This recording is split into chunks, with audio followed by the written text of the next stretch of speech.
और ये भजन करना बड़ा मुश्किल है। और तो हम सब चीज़ें कर लेते हैं, पूजा भी कर लेते हैं, मंदिर भी चले जाते हैं, घंटी भी बजाते हैं, लेकिन कथा में बैठकर भगवान की कथा सुनना, उनका भजन करना, ये नहीं कर पाते। क्यों? क्योंकि ये बड़ा कठिन है।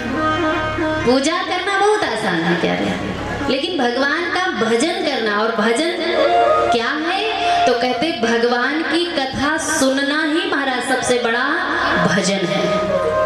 और जब तक ये भजन हमारे जीवन में नहीं आता है, तब तक हमारे जीवन को श्री हरि की प्राप्ति नहीं होती। आप कहोगे देवी जी हमको हरि वरी नहीं चाहिए, हमको चाहिए अच्छा सा पैसा, है ना, इसीलिए तो हम कथा नहीं सुनते हैं। भाई कथा सुनने से हरि मिलते हैं, और पूजन पाठ यज्ञ अनुष्ठान करने से बढ़िया वैभव मिलता है, ऐश्वर्य मिलता है, पैसा प्रतिष्ठा मिलता है। लेकिन एक बात और याद रखिए कि जब आप यहाँ से जाने लगेंगे, कहाँ जाने लगेंगे?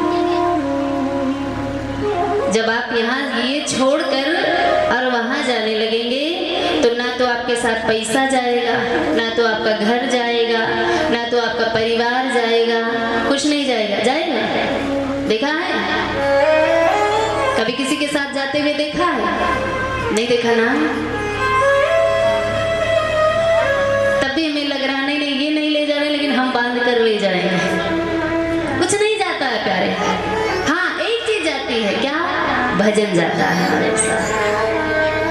भगवान की सुनी हुई कथा के द्वारा जो पुण्य हमें प्राप्त होता है, जो प्रेम प्राप्त होता है, वो हमारे साथ जाता है, और वही निर्धारित करता है कि हमें स्वर्ग जाएंगे कि हम नरक जाएंगे, या कि हम वैकुंठ जाएंगे। आप कहोगे देवी जी जीते जी, कुछ लोग तो ये कहते हैं देवी जी स्वर्ग नरक को कुछ नहीं होता, जो भी है सब यही है। सब होता है प्यारे।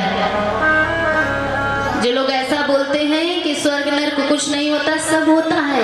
शास्त्र पढ़िए, शास्त्र पढ़ोगे, सुनोगे, तब सारी चीजों का ज्ञान होगा।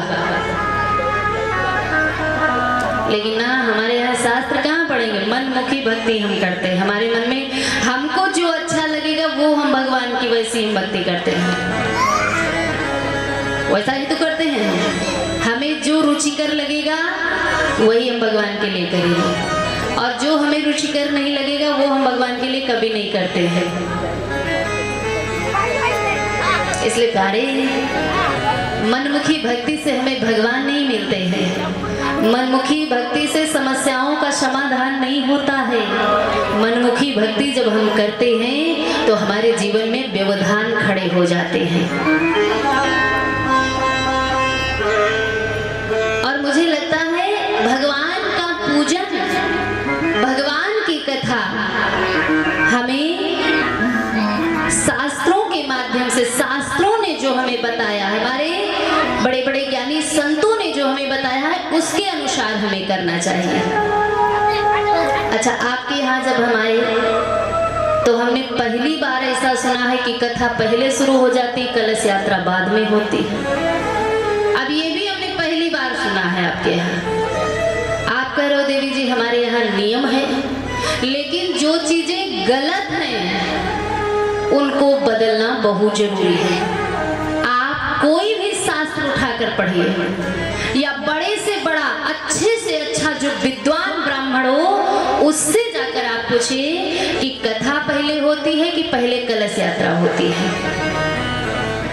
हमारे यहाँ भागवत पढ़ेंगे, भागवत में नियमावली बताई गई है कि भागवत का अनुष्ठान कैसे किया जाता है। आप बड़े बड़े कथावाचकों को देखिए, उनकी कथाएं जब होती है तो पहले क्या होता है? कलश यात्रा निकलती है, कलश पूजन होता है, पुति पूजन होता है, व्यास पूजन होता है, फिर वेदियों का निर्माण होता है, फिर मंडप पूजन होता है, फिर वेदी पूजन होता है, फिर मुख्य कलश का पूजन होता है, फिर व्यासपीठ का पूजन होता है। उसके बाद हमारे यहाँ कथा प्रारंभ होती है। और इसको जरूर नोट कर लीजिए। अगर इसको कोई ये सही ठहराए कि कथा पहले और कलश यात्रा बीच में, तो आप उसका जरूर गलत नहीं कराए। भगवान की पूजा कभी भी गलत तरीके से नहीं करना चाहिए। भगवान की पूजा करने में मंत्र उसका अर्थ बदल जाता है प्यारे, उसका